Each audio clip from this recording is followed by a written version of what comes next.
이번 시간에는 우리들의 삶에서 이름의 비중, 이름의 비중과 그 이름을 어떻게 장명하는 것이 올바른가 하는 것에 대해서 개괄적인 내용들을 한번 공부를 해보도록 하겠습니다. 먼저 이 이름에 대해서 현대 사람들이 이제 굉장히 이름을 개명을 많이 하고 이름에 집착하는 경우도 있는데 과연 그렇다면은 어떤 이름을 하나를 가지고 그 사람의 타고난 어떤 사주팔자를 고칠 수 있느냐, 쉽게 말해서 이름으로 개운이 가능한 거냐 하는 이 부분을 한번 생각을 해봐야 되고요. 그 다음에 이름을 지을 때 이름을 잘 지으려면은 어떻게 해야 되느냐, 기본 원칙들이 뭐냐 하는 것에 대해서 공부를 한번 해보도록 하겠습니다. 결론적으로 말을 하자면은 이름이 매우 중요하긴 합니다. 그러니까 사람들이 살아갈 때 항상 이름을 부르고 이름을 어떻게 기록을 하고 이렇기 때문에 이름이 매우 중요한 것은 사실이죠. 그런데 이 이름을 개명을 하거나 또 이름을 가지고 타고난 사주를 막 바꿀 수가 있느냐, 그런 가능성은 아주 낮다는 거죠. 그래서 뭐 개명을 했을 때에 이것이 개명을 통해서 어떤 나쁜 운을 고치고 할 수 있는 게 어느 정도 영향력이 있느냐, 이렇게 했을 때 이런 거를 어떤 수치로서 뭐 이게 뭐 10%의 효과가 있다, 20%의 효과가 있다, 이렇게 얘기하는 것이 어느 누구도 그런 거를 측정해 보지를 않았거든요. 그래서 그거를 단언적으로 뭐 몇 프로의 뭐 개선이 된다든가 이렇게 말을 하는 거는 매우 맞지도 않고 바른 방법이 아니다, 이렇게 볼 수 있고, 다만 개명을 하면은 뭐 조금은 낫죠. 그러니까 이름을 잘 지으면은 뭐 조금은 나은데, 그거를 가지고 나쁜 운이나 뭐 이런 거 왔을 때 완전히 근원적으로 모든 걸 뜯어 고쳐 가지고 거지로 살 팔자가 좋은 이름을 지어 가지고 부자가 되고, 뭐 그 이름을 잘 지어 가지고 뭐 죽을 운명이 살아나고 이렇지는 않다는 것이죠. 그래서 어떤 수치의 비중으로 말하기는 어렵지만은 뭐 굳이 말한다면은 이름이 우리의 인생이라든가 사주팔자에 미치는 영향은 20% 내외의 아주 작은, 20%도 뭐 많을 수도 있고, 그런데 하여튼 20% 내외의 아주 작은 비중을 차지하고 있을 수가 있다, 그렇게 뭐 얘기를 할 수가 있겠습니다. 그러니까 이름으로 사람의 운명을 바꾼다든가 개운을 한다든가 하는 그런 것들이 전혀 뭐 통하지 않는다, 이렇게 말할 수는 없지만은 아주 그 비중이 미미하고 작다, 그렇게 이해를 하는 것이 좋습니다. 그러나 우리가 1점 때문에 뭐 우리 시험 같은 거 치면 1점, 2점 때문에 떨어지고 붙고 하지 않습니까? 그런데 뭐 10%의 도움이라도 된다면은 해볼 만 하기도 하죠. 그렇기 때문에 이것이 뭐 반드시 불필요하고 전혀 쓸모없다, 이렇게 보기는 어렵지만은 그러나 너무 많이 이름을 통해서 개운을 하고 너무 많이 기대를 해서는 안 된다, 이렇게 말씀을 드리겠습니다. 자, 그렇다면은 이 이름을 어떻게 지어야 할 것이냐, 이렇게 한번 살펴본다면은, 이름을 지을 때는 제가 여기 이름을 지을 때 고려할 원칙으로 이렇게 5가지를 이렇게 제가 지금 나열을 한번 해봤어요. 그런데 장명을 할 때는 일단 그 이름이 우리가 발음하기가 편해야 돼요. 어떤 사람을 이름을 부를 때 발음하기가 편해야 되고, 그 다음에 들었을 때 별로 거부감이 없다든가 기억이 잘 돼야 돼요. 그러니까 듣기도 좋아야 되지만 기억이 잘 돼야 돼요. 어떤 이름을 들었을 때 안 까먹고 기억이 오래 남는 그런 이름이 내 이름을 알리기도 좋고 좋지 않습니까? 그래서 일단 발음하기가 좋아야 돼요. 그러니까 불러봤을 때 대체적으로 그런 경우는 어떤 경우냐면은 이름이 이렇게 세자가 이렇게 있으면은 이 끝자리에 받침이, 그러니까 강한 받침, 뭐 기역이나 키역이나 티귿이나 이런, 특히 이런 받침들이 들어가게 되면은 부르기가 매우 어려워집니다. 그래서 끝자리에는 가능하면은 이 받침들이 있는 글자를 피하는 게 좋고요. 받침이 있는 경우에도 되는데 뭐 이응이라든가 이런 거는 괜찮습니다. 그러니까 뭐 뭐, 성, 이름이 끝에 뭐 성 이렇게 한다든가 뭐 종 이렇게 한다든가 이런 식으로 받침에 이응이 들어가는 것들 이런 것들은 부르는데 큰 불편함은 없습니다. 그러나 뭐 석이라든가 이런 거 하면 벌써 이름을 발음할 때 굉장히 힘을 줘야 되거든요. 그렇기 때문에 기역, 키역 이런 부류의 이름들은 이제 끝자리에는 가능하면은 받침으로 가지 않게 하는 것이 훨씬 부르기도 좋고 듣는 사람한테도 좀 그 편하게 들리는 그런 면이 있다 이렇게 볼 수 있습니다. 그러나 개별적인 이름들을 이렇게 해서 한번 불러보고 이렇게 했을 때 어쨌든 발음하기가 편하게 하는 게 그게 기본 원칙입니다. 그 다음에 듣는 쪽에서도 그것이 너무 강하게 들리지 않고 부드럽게 귀가 부드럽게 들리는 그러니까 스트레스를 받지 않는 그런 형태의 이름 그래야 그 이름이 오래 기억이 될 수가 있어요.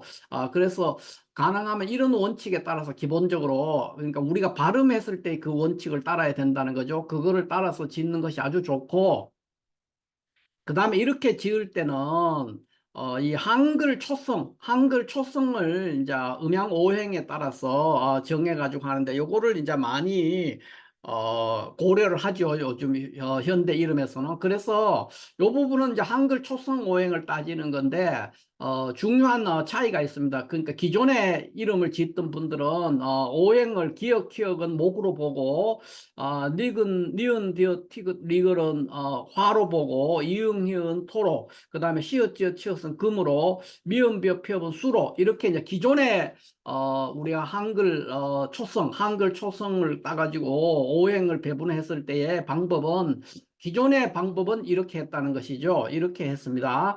이렇게 했는데 이것이 이제 훈민정음 해례본이 발견되고 난 후에 훈민정음 해례본이 발견되고 난 후에는 이거는 훈민정음 해례본이 발견되기 전에 얘기가 되고 이 위에 부분은 훈민정음 해례본이 발견되고 난 후에 오행을 그러니까 기억년 디귿 리을 이거를 가지고 오행에다가 배분했을 때의 그 차이입니다. 그래서 이거는 해례본과 기존에 우리가 이름 장명할 때 쓰시던 그 방법들 쓰던 방법과 해례본이 다른데 그 기존에는 기역 키역을 목이라 그러고 니은 디귿 티귿을 화락하고 이응 히역을 토라고 하고 뭐 이렇게 했지 않습니까? 그런데 해례본에서는 이게 조금 달라졌어요. 어떤 차이가 있느냐 하면은 다른 것은 다 똑같아요. 그러니까 목이나 화에 해당되는 거 목화 금에 대한 것은 똑같아요. 다만 요 토와 수가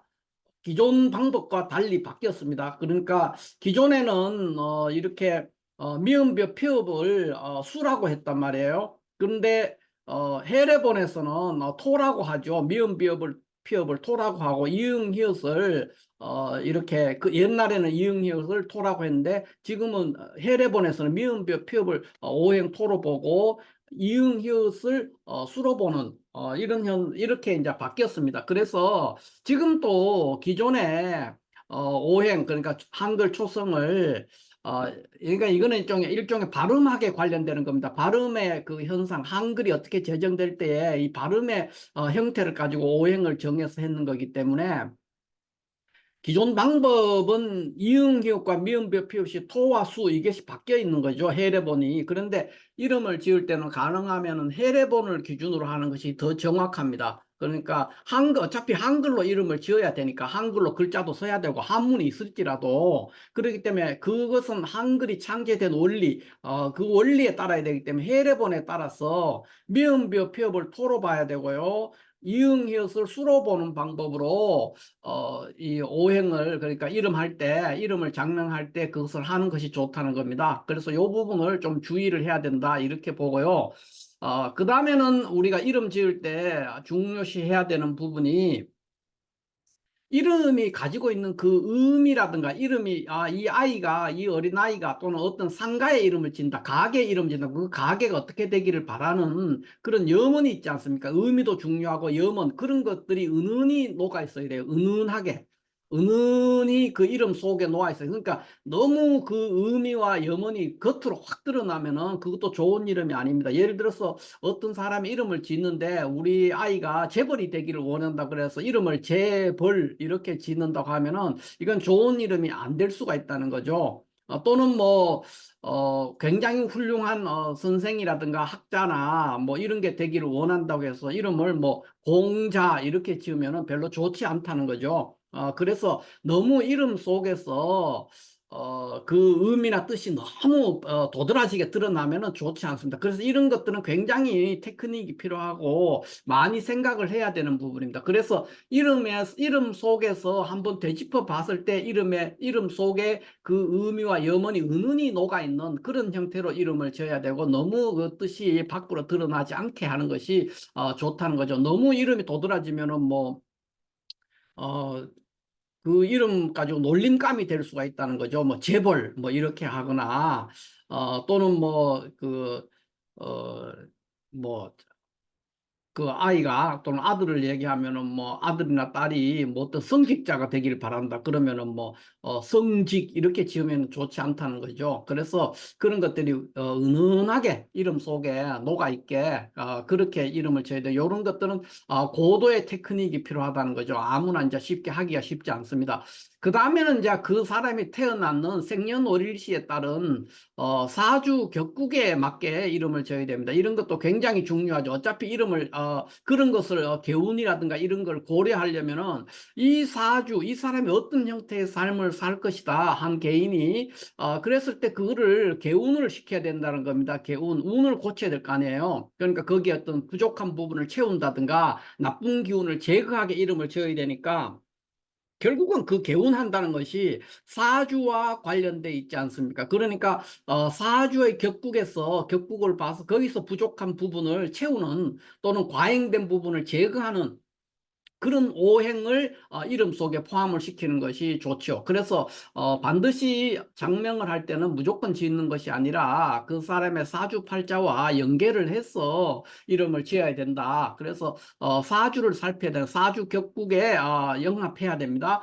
그런 형태로 지으면 되겠습니다. 그래서 요 네 가지, 한 가지, 두 가지, 세 가지, 네 가지는 이름을 지을 때 항상 고려를 하는 원칙이 돼야 되고 요 원칙을 가능한 한 준수하면서 이름을 지으면 좋은 이름을 지을 수가 있고 또 조금 도움이 될 수도 있습니다. 그러나 그 이름이 뭐 완전하게 개운을 시킨다든가 그렇게까지 기대를 해서는 좋지 않다 이렇게 말씀을 드리는 거고요. 마지막으로 여기 있는 5번 그러니까 이름을 지을 때 한자를 가지고 이제 어차피 우리나라의 이름은 거의 대부분 한자가 있단 말이에요. 한자를 같이 병기를 하니까 그랬을 때 너무 많이 한자 획수에 어, 집착을 하는 경우가 많아요. 그래서 뭐 사격, 이름 뭐 장명할 때 보면 사격이 맞았네, 안 맞았네, 이런 거 되게 많이 한단 말이에요. 근데 이 한자 획수를 맞추는 거, 이거는 완전히 무시해도 아무 상관이 없습니다. 그래서 한자 획수를 옥편을 뒤져가지고 그것이 삼획이다, 사획이다, 뭐 이런 거 많지 않습니까? 뭐 손수변이 삼획이냐, 사획이냐, 물수는 몇 획이냐, 이런 거를까지 따져가지고 하는데, 그런 획수를 따져서 이름을 짓는 것은 아무런 도움도 되지 않고 무의미하다는 거죠. 그래서 그런 것들은 가능하면은 한자 획수를 따지는 거, 이름을 지을 때 한자 획수를 따져서 이걸로 오행을 정한단 말이에요. 음양 오행을 정하죠. 이런 한자 획수로 음양 오행을 따져가 짓는데 이거는 다 무시해라. 그 얘기입니다. 왜 그렇게 해야 되느냐? 이름을 지을 때 한자 획수를 왜 무시해도 상관이 없느냐 하면은 무시하는 것이 좋죠. 이 부분이 왜 이런 말이 나올 수가 있냐 하면 한번 보세요. 제가 하나의 이 간목을 하나 예를 들면은 이 간목이라는 글자가 간목이 될 때까지의 과정, 이 과정을 살펴보면은 모든 글자가 다 그렇습니다. 중국의 한자라는 것은 쌍용문자이기 때문에 긴 역사를 거쳐서 지금의 우리가 보는 한자 글자로 만들어졌단 말이에요. 그렇게 보면은 자, 갑이라는 글자는 지금 해서체 이게 이제 오늘날 우리가 보통 정자로 보는 한문의 글자예요. 갑이라는 갑목의 글자입니다. 이거는 이제 해서체라 그래서 AD 그러니까 기원 후 한 100년쯤에 완성이 된 거예요. 그러니까 한나라 때 완성이 된 글자 이게 해서체예요.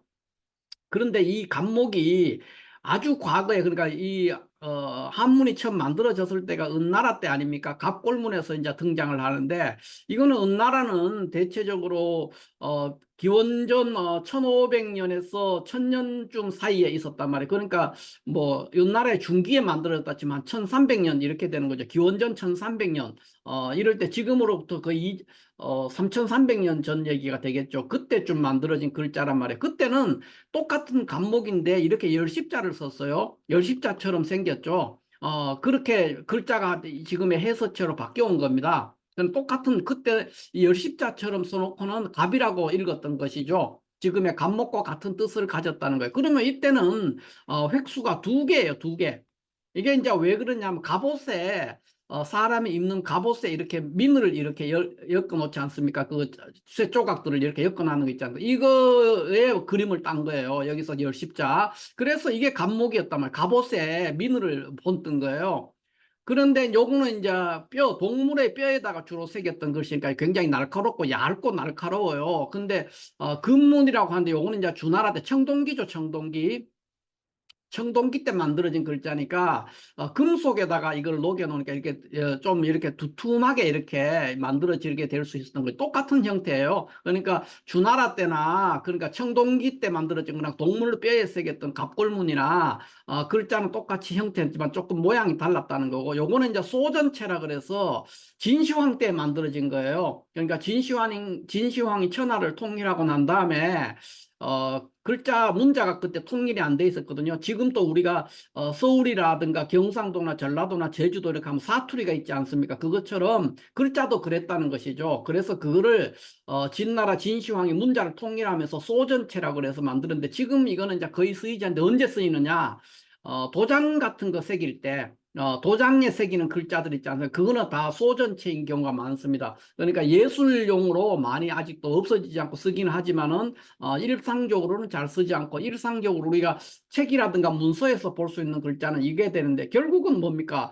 어, 요거는 소전체로 했을 때 간목은 획수가 4개가 되고, 지금의 우리가 쓰는 이거는 5획이 되고 나머지는 2획이 된단 말이에요. 획수로 치면은.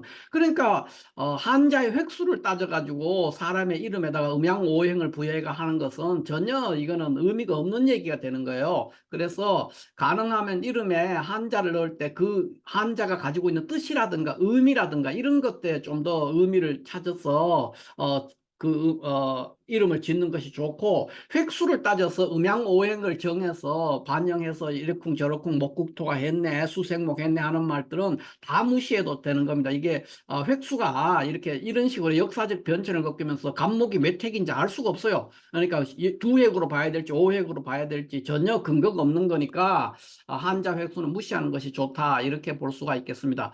그러면 이제 마지막으로 우리가 이름이 조금 전에 가장 큰 게 부르기 좋고 듣기 좋고 기억하기 좋아야 되고, 그 다음에 그 어떤 이름이 그 뜻과 염원이 담겨져 있어야 되고, 그 다음에 사주의 격국에 부합하게 그렇게 지으면은 뭐 무난하죠. 그 과정이 한글 초성을 이제 따라오는 건데, 이렇게만 지으면 이제 문제가 없는데, 왜 이런 얘기를 제가 하냐면 이름이 가지고 있는 의미 또는 염원 이런 것들이 되게 중요하다는 거예요. 그게 왜 중요하냐면은 우리가 역사적 인물 중에서 특이한 이름을 가졌지만 굉장히 성공하고 당대로 쳐도 그렇고 지금 우리가 봤을 때도 출세했다, 소위 말해서 그렇게 볼 수 있는 인물들이 있는데, 이름 자체는 우리 한글로 썼을 때 굉장히 특이한 이름이 되죠. 이렇게 보면은 이제 아주 우리가 잘 쓰기, 지금 같으면 잘 쓰지 않는 이름들이 되죠. 그런데 이런 이름들이 뭐 전혀 비천하고 한심하게 살았던 게 아니라 굉장히 고급스럽게 삶을 살았던 사람들이란 말이에요, 이 이름들이. 그래서 이게 실질적으로 역사적으로 존재했던 실존 인물들입니다. 그래서 그 이름을 한번 보면은, 요거는 이제 한자로 썼을 때 뜻이 자가 간다 뭐 또는 요게 어디에 도달한다 이런 뜻이 있거든요. 그래서 이름의 뜻은 전혀 나쁘지가 않아요. 우리말로 읽었을 때 좀 이상할 뿐이죠, 이렇게. 근데 이 사람은 누구냐면, 이 자지라는 사람은 연나라라고, 그래서 연나라가 이제 중국에 제가 이렇게 중국의 지도가 이렇게 돼 있다면은 여기가 지금 산둥반도지 않습니까? 그러면은 연나라가 어디 있었냐면 지금의 이 바레만 근처에 근거를 둔 굉장히 큰 나라였어요. 이게 한 700년 정도 존속했다가 망했는데 기원전부터 있었죠. 그러니까 주나라 아까 했던 주나라 했던 이 주나라하고 비슷한 시기에 계속 존재했던 나라예요. 연나라라고 해서 이때 연나라가 있었고 여기에 이제 제나라가 있었는데 제라는 나라가 있고 산둥반도에 그런데 여기에 지금 연나라라는 나라가 여기에 있었어요. 그래서 전국시대 중국의 전국시대니까 BC 대체적으로 한 300년에서 400년 이 무렵이죠. 그러니까 BC 200년 BC 200년에서 한 400년 사이 한 350년 이 무렵에 돼요. 그러니까 굉장히 오래전 2000, 3000 한 2000 한 4, 500년 전 얘기죠. 2300, 400년 전 얘기. 그때 있었던 연나라라는 곳에 상국이니까 요즘으로 말하면 뭐 총리 또는 영의정 뭐 이런 계급이 되겠습니다. 아주 높은 공무원 중에서는 최고 고급 최고 높은 계급이에요. 그 사람의 이름이 자지였어요. 근데 이 사람은 그 연나라 왕 그 쾌 이름이 왕의 이름이 쾌인데 이 사람이 이제 좀 허영심이 있어가지고 중국에서는 이제 굉장히 전설적으로 성군 이러면 요임금과 순임금을 예를 들지 않습니까? 그런데 요임금은 순임금에게 자기 왕위를 물려줄 때 여기에는 뭐 살도 피도 섞이지 않았던 남이란 말이에요. 자기 아들한테 준 게 아니고 제3자에게 이렇게 선양을 했어요. 그래서 이제 성군으로 추앙을 받는데 이 연왕쾌가 요순을 본받은 아주 자신이 성군이 되고 싶어서 늘 노래를 불렀는데 그러니까 이제 그 농모수라는 사람이 이제 그 이 연왕쾌에게 얘기를 해줬어요. 이 삼국자지가 이 삼국자지에게 왕위를 물려주면은 이 사람이 왕위를 물려줄 때 우리 보통 왕위를 물려준다 그러면 세 번쯤 이렇게 사양을 하잖아요. 안 된다고 안 받겠다고 그렇게 해서 마지못해가 이제 선양을 받지 않습니까? 그런데 그러니까 이 삼국이 절대로 왕위를 물려줘도 받지 않을 거예요. 그러니까 삼국한테 이 삼국자지에게 왕위를 물려주는 그 쇼를 한번 해보자. 쉽게 말하면 요즘 말하면 약속대련이에요. 약속대련.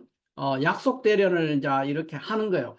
그렇게 해서 이제 농모수라는 사람의 게임에 빠져가 연한캐가 삼국에게 왕위를 물려주겠다고 이렇게 얘기하니까 이 삼국자지가 사양을 하지 않고 그절에서 그 덥석 받아버리는 거예요, 왕위를. 그래서 그냥 제가 하겠습니다 이렇게 된 거죠. 그래가지고 이 연한캐가 왕위에서 물려나가지고 이제 이 자지라는 이 상국의 부하가 됐어요. 부하가 되니까 이제 이 연한캐의 그 왕자들이 있지 않습니까? 그 태자들이죠. 그러니까 왕자들이 그냥 너무 열받으니까 여기서 내란이 일어난 거예요. 내란이 일어나가지고 그 와중에 아까 이제 중국의 지도가 이렇게 돼 있으면은 여기가 연나라가 있는데 여기가 제나라가 있었거든요. 그래서 여기에 막 내란이 일어나가지고 형편없을 때 이 제나라에서 쳐들어가서 이제 작사를 낸 거예요. 그래서 이제 기원전 314년에 연왕쾌가 자살을 했어요. 자살을 하고 이 자지는 이제 그 거열형 그러니까 수레에 이렇게 사지를 묶어가지고 온몸이 찢어져 나가 죽는 그 거열형에 처해서 이 해에 기원전 314년 연왕캐는 자살하고 얘도 거열형에 처해서 자주도 죽었지만 어찌됐든 한 나라의 지금 최고 관직으로는 최고 높은 자리에서 오랫동안 실제로 뭐 왕도 한 번 했는 거죠. 그런 인물이 자지라는 인물이다. 이렇게 실존 인물입니다. 그래서 이게 맹자에서도 이 얘기가 나옵니다. 맹자에서도 이 연왕쾌와 이 자지에 관한 얘기가 나온단 말이에요. 그래서 실존 인물이다 이렇게 설명할 수 있고 굉장히 부귀했던 이름이다 이렇게 볼 수 있죠. 물론 말년은 좀 비참했지만 뭐 옛날 사람들의 그 관리들이 말년에 편안하게 죽은 사람이 많지는 않으니까 그 정도면 뭐 이런 이름을 가지고 우리 발음식으로 중국의 발음은 좀 달랐겠지만 이런 이름을 가지고 일종의 최고 높은 자리 영의정이라든가 총리를 오랫동안 역임하고 심지어 왕까지도 했단 말이에요. 왕이 선양을 해가지고 그런 일들이 있었는 인물이 이런 사람, 이런 이름을 가지고도 그렇게 됐다는 거예요, 제 말은. 그러니까 좀 놀림감이 되기 쉬운 이런 자지라는 이름을 가지고도 굉장히 높은 고위 관직에 올라가지고 굉장히 권력을 휘두르면서 살았다 하는 것이고요. 두 번째는 요 세 명은 이제 우리나라 사람들이에요. 그래서 요 글자를 보면 이제 한글로 치면 이게 좀 우스운데 이 한문으로 보면 이제 그 괜찮죠 뜻이 요 1120이니까 고려 때 사람이에요.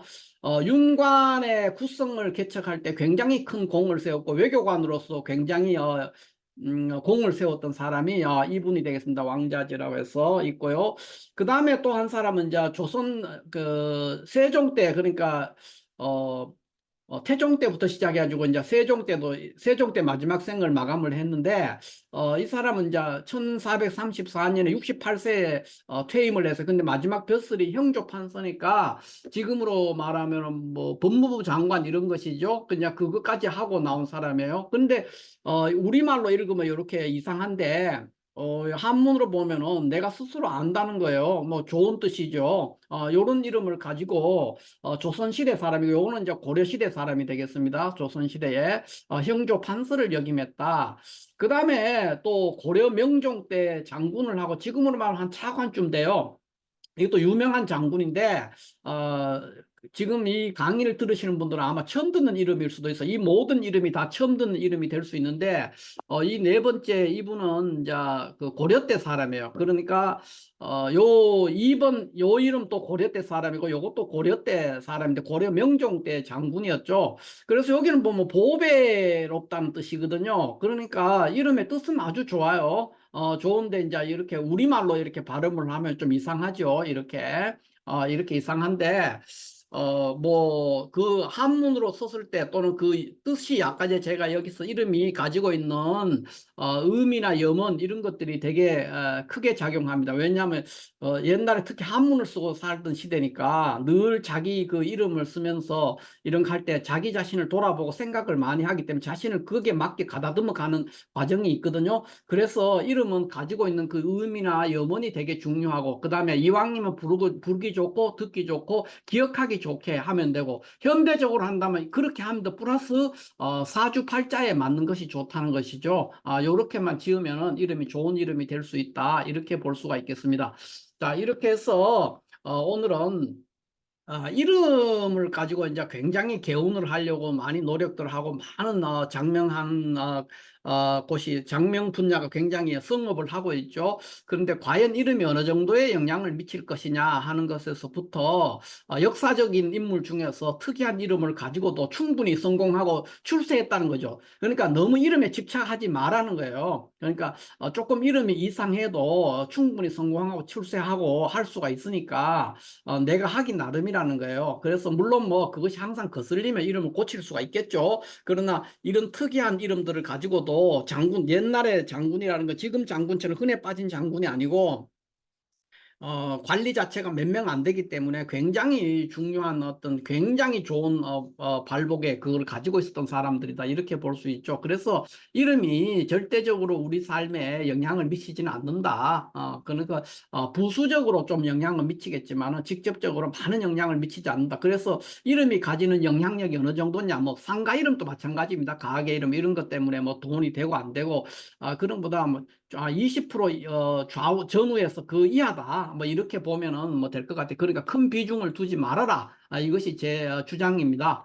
그러나 어찌됐든 뭐 이왕이면은 부르기도 좋고 듣기도 좋고 또 거기에 의미나 염원을 담고 또 사주팔자에서 부족한 기운을 채울 수 있는 그런 식으로 한다면은 더 좋을 것이다 이렇게 볼 수 있죠. 특히 현대적인 이름으로는 이거 두 개에다가 플러스해서 요 요소 그러니까 사주 격국에 부합하지 않으면은 이 사람이 자기 사주에서 어느 부분이 부족한지 또는 제거돼야 되는 거는 뭔지 이런 거를 모르고 이런 것만 한다는 거는 이제 현대적인 의미에서 개명을 하거나 장명을 하는 데는 큰 의미가 없는 것이죠. 그러니까 막 이름을 막 짓게 되는 거죠. 이렇게 해도 되기는 되는데 이왕에 한다면 사주의 격국에서 음양오행을 맞추는 것이 맞다 이렇게 볼 수가 있겠습니다. 자, 이렇게 해서 오늘은 장명이라는 것이, 그러니까 이름이 가지는 것이 우리 인생에서 어느 정도의 비중이 있느냐 하는 부분과, 장명할 때는 어떤 원칙과 주의해야 될 거는 뭐냐 하는 부분과,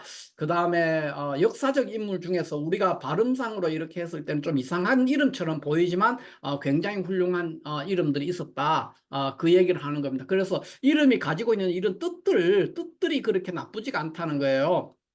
그래서 성공을 했을다 이렇게 보는 게 맞고 뭐 이 그대로 우리가 읽으면은 뭐 이상하죠. 그렇지만 그런 이름을 가지고도 얼마든지 성공했으니까 너무 이름에 집착하지 않는 것이 좋다 이렇게 말씀을 드리고 싶습니다. 그러나 뭐 1점 우리가 보통 시험 같은 거 치면 1점 또는 0점 몇 점 차이로도 당락이 갈라지니까 뭐 단 뭐 10%의 영향을 미친다고 한다면은 굉장히 큰 거죠. 10%의 영향이 있다 그래도 이름이 만약에 우리 인생에 40% 정도 영향을 미친다 그랬을 때도 굉장히 큰 의미를 갖는 거예요. 비중이 크다는 거죠. 그렇게 친다면 또 이름을 때에 따라서 너무 신경이 쓰이거나 뭐 듣기 싫다든가 이 이름이 나는 마음에 안 든다 하면 고칠 수가 있겠죠. 개명을 하는 거 좋은데 개명을 했다고 해서 갑자기 사주팔자가 확 바뀐다든가 그런 쪽으로는 생각 안 하는 것이 좋겠다. 또 바뀌더라도 굉장히 긴 시간을 두고 바뀌기 때문에 즉석에서 그 효과가 나오지는 않는다. 이렇게 말씀을 드릴 수가 있겠습니다. 자, 이렇게 해서 오늘은 우리의 삶에서 이름의 비중이 어느 정도 되고 장명을 할 때는 어떻게 해야 되는가 하는 것에 대한 기본 원칙들에 대해서 간략하게 한번 알아봤습니다. 감사합니다.